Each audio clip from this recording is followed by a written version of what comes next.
विश्वस्तरीय वैज्ञानिक सम्मेलन में कंधमाल छात्रों सफलता निजर गवेषणा संदर्भ उपस्थापन कर ओडिशा पई सुनाम आनिछंती कंधमाल जिला सारंगगढ़ गांवर युव गवेषक चिन्मय Tripathi.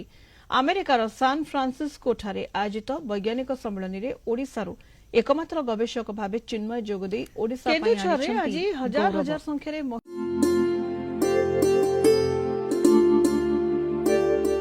Radar system in health care application संदर्भ उपस्थापन करी विश्वर दृष्टि आकर्षण करिसेंती ओडिया पुओ चिन्मय त्रिपाठी।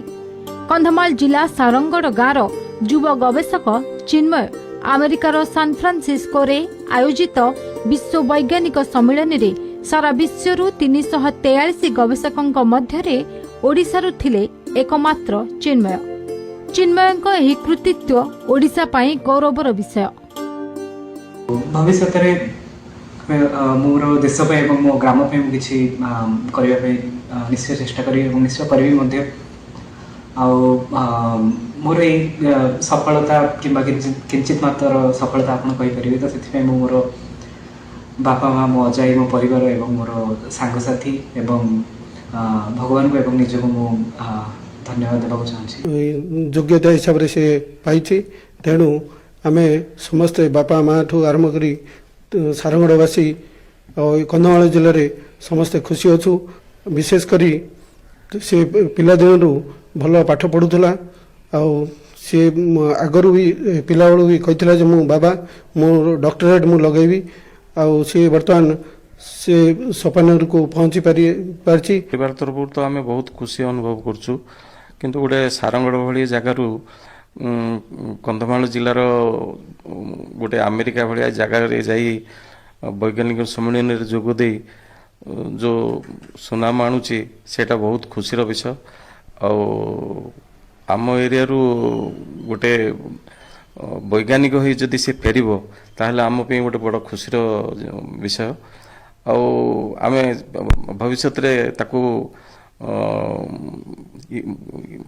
किंतु आम देश आम भारत को आसी ओडिशा रे आसी जदि से जिनसटाକୁ से प्रदर्शित करिवो ताहले आउरी बहुत आम खुशी हो। अख्यातपल्ली सारंगगढ़ अमेरिका मेधावी छात्र चिन्मयଙ୍କ ପାଇଁ एते सहज नथिला। इलेक्ट्रोनिक साइंस रे पीजी करिथिबा चिन्मय ताइवान रो नेशनल सन्याट सेन विश्वविद्यालय रे radar system in health care application उपरे गवेषणा जारी रखिछंती।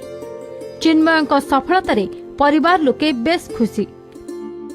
से आम त्रिपाठी फैमिली रो सबुठु सान आ सबुठु प्रिय सान होई मध्य से बहुत बड़ काम करिछि आम गाँ पई आम देश पई आम राज्य पई। से जो वर्तमान जो आमर अमेरिका रे सम्मेलन थिला सेथिरे से योगदान देई ओडिसा रो एकमात्र योगदान देई ओडिशा पई बहुत गौरव आनीछि। से बहुत खुशी आम परिवार वर्ग बहुत खुशी। बर्तमान जो अमेरिका रे जाई जो गवेषणा तत्व प्रदर्शन करिसंती यह आम शिक्षानुष्ठान अन्य छात्र छात्री निश्चित भाव से प्रेरणा देव ऐसे तिलेमात्र संदेह नहीं। एवं आम भगवान पाखे एति प्रार्थना करुचु जे तांकर भविष्य में से आहरी आगक जातु एवं तांकर आहरी उन्नति हो उत्तरोत्तर कामना करने आम जगन्नाथ पाखे प्रार्थना करुचु। बालीगुड़ारू गोपीनाथ मिश्र रिपोर्ट कलिंग टीवी।